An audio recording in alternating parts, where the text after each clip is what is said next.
Howdy. Well, I'm going to talk about money again because it's everywhere and people get hung up about it.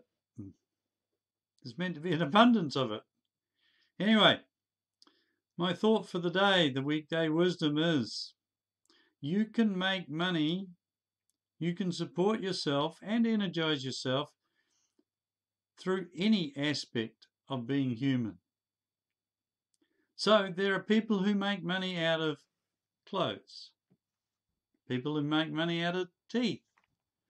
There's people who make money out of what goes on inside your mind.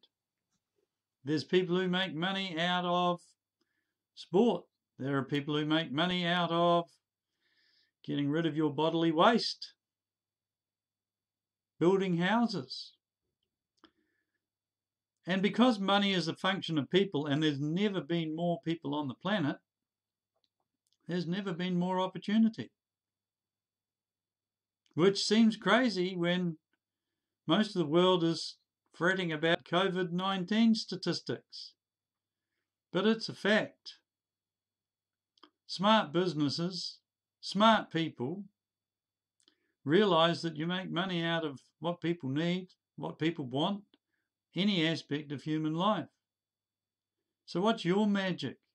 What part of human life do you just do something really special in? Get known for it. It's the best way to make money and have a great life. Getcha.